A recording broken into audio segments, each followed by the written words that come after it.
Good morning everyone, I am Krishna Gaba और आप सभी का बहुत बहुत स्वागत है आपके अपने यूट्यूब चैनल जिसका नाम है चाणक्य क्लासेज गोहाना में। आज की वीडियो में हम करने जा रहे हैं रीजनिंग का बहुत ही बेहतरीन टॉपिक जो पिछले कुछ सालों से काफ़ी हाईलाइट हो चुका है और हर लेवल के एग्जाम में मोस्टली पूछा जाता है। टॉपिक का नाम है डाइस यानी कि पासा। इस टॉपिक से एग्जामिनर के द्वारा मोस्टली 5 to 6 टाइप के क्वेश्चन पुट किए जाते हैं, जिसमें 1 डाइस से रिलेटेड क्वेश्चन, 2 डाइस से रिलेटेड क्वेश्चन, 3 एंड 4 डाइस से रिलेटेड क्वेश्चन, इसके अलावा क्लोज एंड ओपन डाइस से रिलेटेड क्वेश्चन भी इंक्लूड किए जाते हैं। और जिस टेक्निक की आज मैं आपसे बात करने जा रहा हूँ वो इतनी बेहतरीन टेक्निक है कि आप ईच एंड एवरी टाइप के क्वेश्चनों को मात्र 4 से 5 सेकंड के अंदर इजीली सॉल्व आउट कर पाएंगे। तो आइए शुरुआत करते हैं। डाइस यानी कि पासा को मेनली 2 पार्ट्स में डिवाइड किया जा सकता है। एक होता है स्टैंडर्ड डाइस यानी कि मानक पासा and second is simple dice यानी कि साधारण पासा। मोस्टली बच्चे सब्सिडी या लूडो वगैरह खेलने में जिस गिट्टे का इस्तेमाल करते हैं उसे पासा कहा जाता है, जिसकी 6 साइड होती हैं। बट आप उस डाइस को किसी भी एंगल से घुमाकर देखने का प्रयास कर लीजिए, आप वन टाइम पर उसकी 3 साइडों को ही ऑब्जर्व कर पाएंगे, जैसा कि इन फिगरों के अंदर आपको मेंशन किया गया है। और बात करें what is the main difference between them, तो एग्जामिनर के द्वारा आपको एक डाइस दे दी जाती है, उसके अंदर पूछ लिया जाता है जैसे 5 के अपोजिट क्या होगा। तो प्यारे बच्चों, सबसे पहले आपने देखना है कि क्या दी गई डाइस में क्या किन्हीं 2 साइडों का सम 7 है। तो यहां देखा मैंने इन 2 साइडों का सम 8, 4 एंड 6 यानी कि किन्हीं भी 2 साइडों का सम हमारे पास 7 नहीं है। तो यह पहचान होती है हमारी स्टैंडर्ड डाइस की यानी कि मानक पासे की। स्टैंडर्ड डाइस में क्या होता है कि अपोजिट साइडों का सम ऑलवेज 7 होगा। अपोजिट साइड मीन्स अगर ऊपर 5 होगा तो टॉप पर है तो बॉटम में क्या होगा, तो 5 टॉप पर है तो बॉटम में होगा 2, तभी तो दोनों का एडिशन 7 हो पाएगा। तो यहां देखिए यदि 1 इधर है तो 1 के अपोजिट क्या होगा 6 एंड 4, 3 के opposite 4। This is the right answer of this question. Examiner किसी भी वैल्यू के अपोजिट कुछ भी पूछ ले हमसे तो हम इजीली बता पाएंगे कि किसके अपोजिट क्या नंबर होगा। तो आइए एक क्वेश्चन और देख लेते हैं।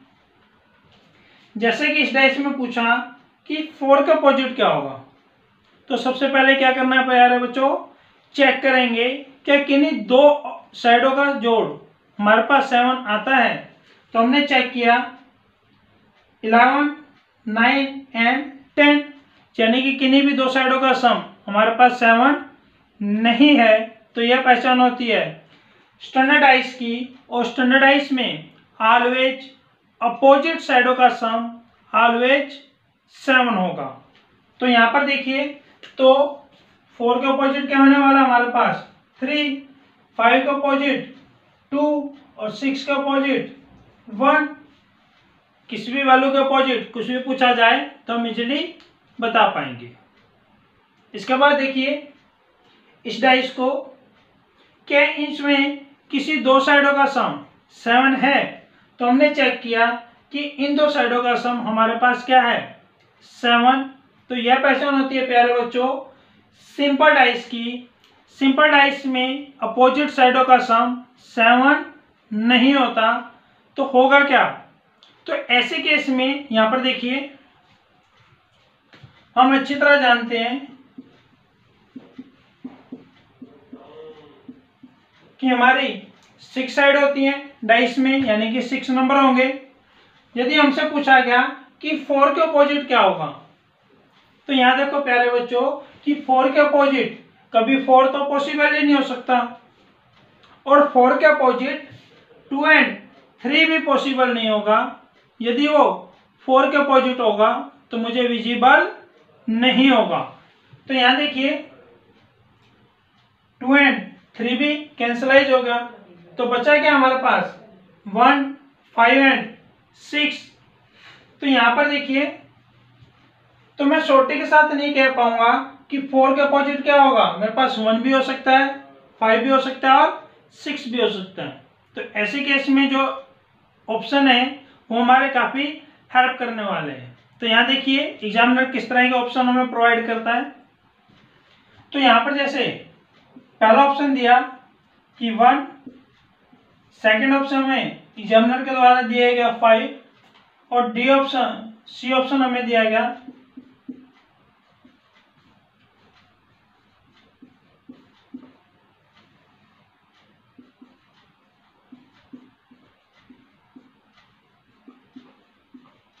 निर्धारित नहीं कर सकते, यानी कि वी कैन नॉट डिटरमाइन, हम डिसाइड ही नहीं कर पाएंगे।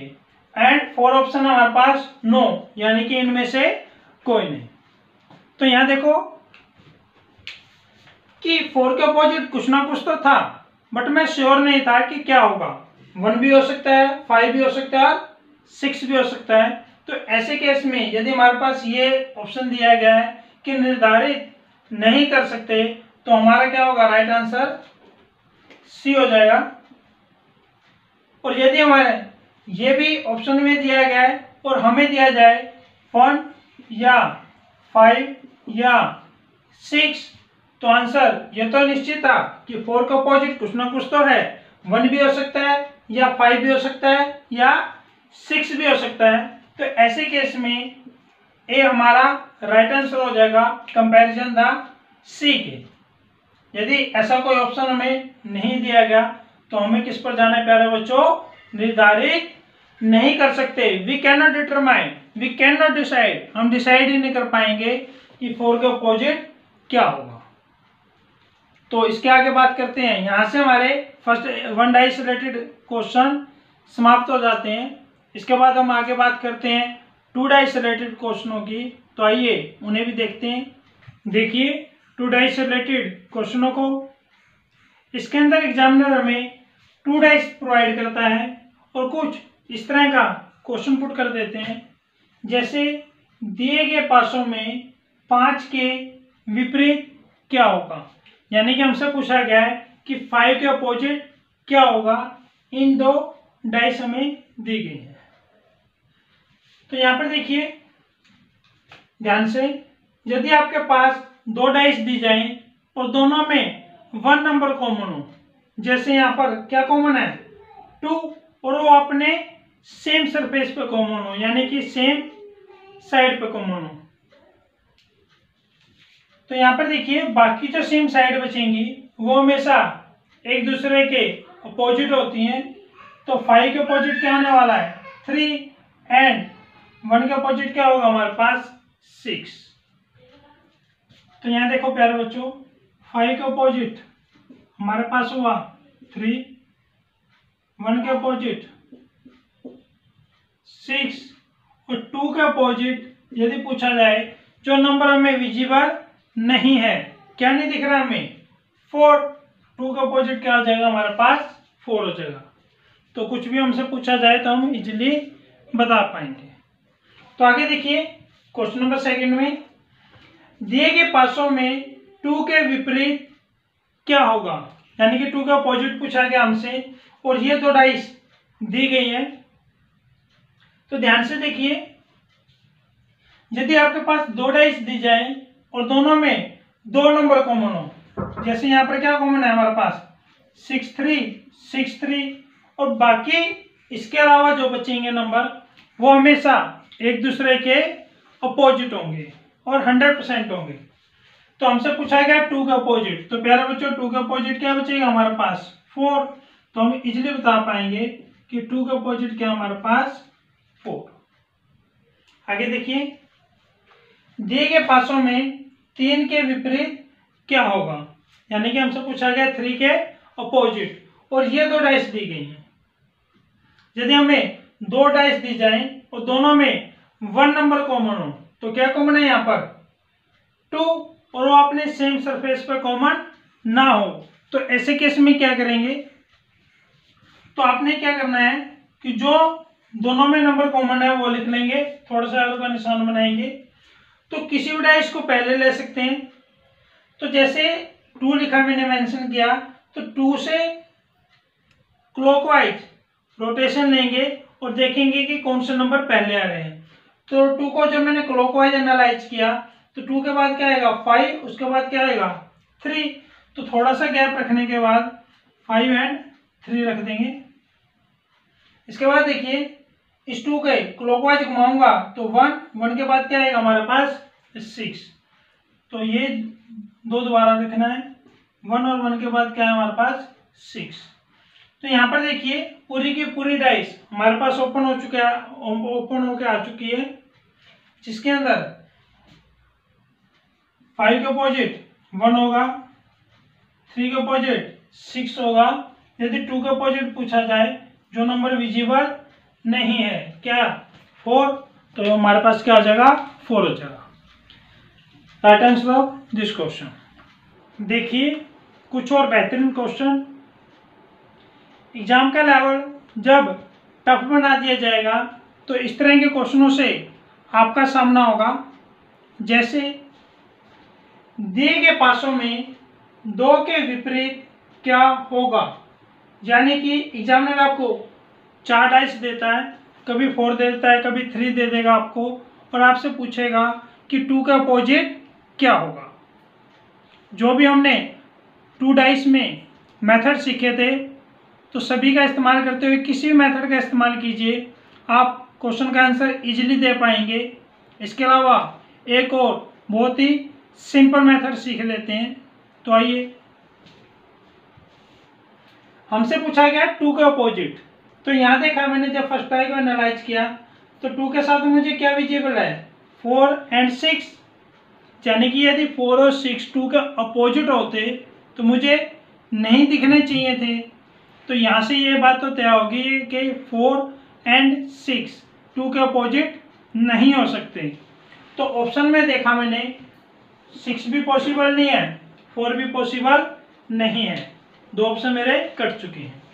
इसी तरह से मैंने जब 4th डाइस को एनालाइज किया, तो 2 के साथ मुझे क्या दिख रहा है 1 एंड 3, यानी कि 2 का अपोजिट 1 एंड 3 भी नहीं हो सकते।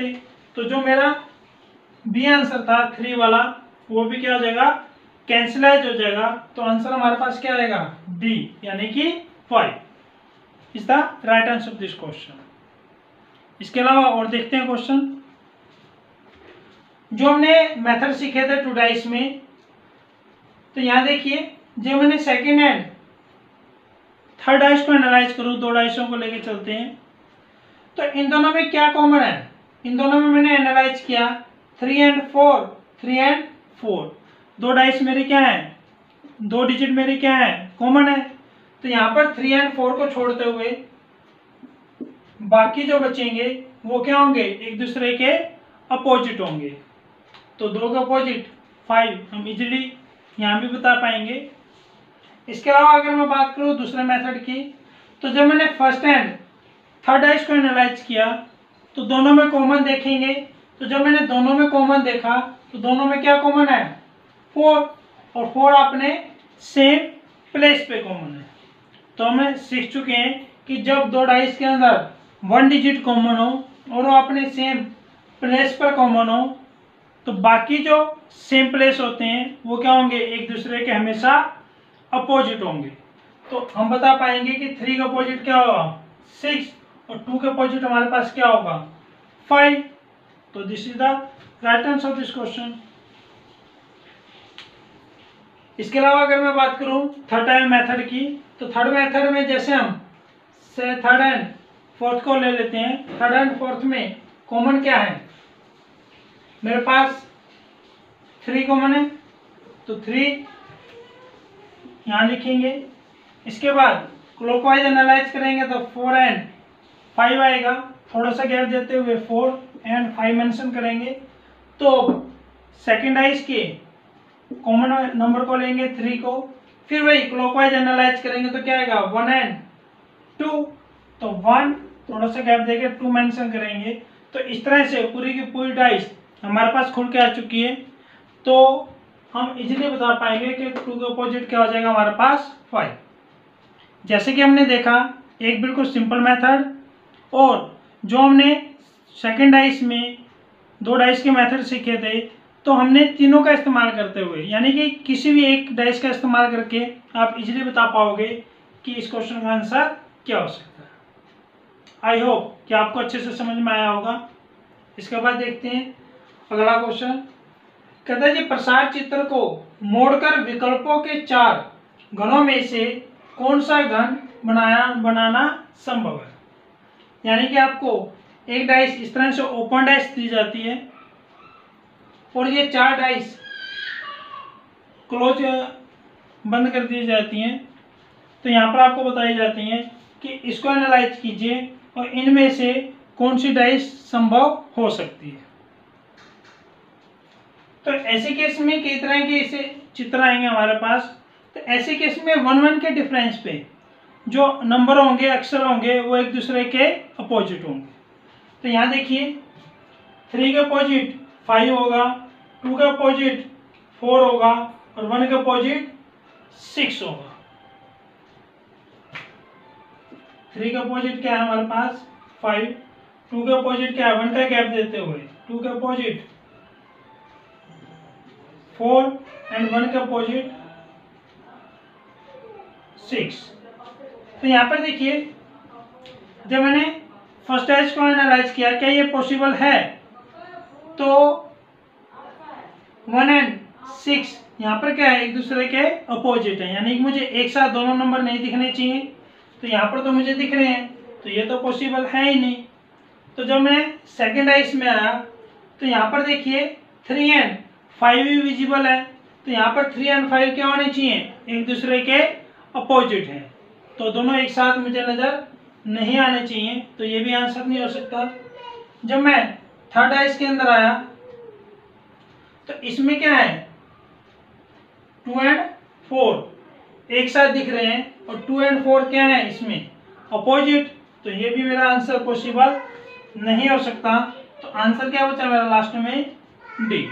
देखिए 1 दिख रहा है तो मुझे 6 नहीं दिख रहा, 4 दिख रहा है तो मुझे 2 विजिबल नहीं है, 3 मेंशन है तो 5 विजिबल नहीं है। तो D is the right answer of this question. इस तरह से आप मोस्टली क्वेश्चनों को अंजाम दे पाएंगे। Please like, share and subscribe आपके अपने चैनल चाणक्य एकेडमी गोहाना को, और हाँ बेल आइकन को दबाना बिल्कुल मत भूलिएगा ताकि सबसे लेटेस्ट वीडियो की नोटिफिकेशन आप तक पहुंच पाए सबसे पहले। Thank you.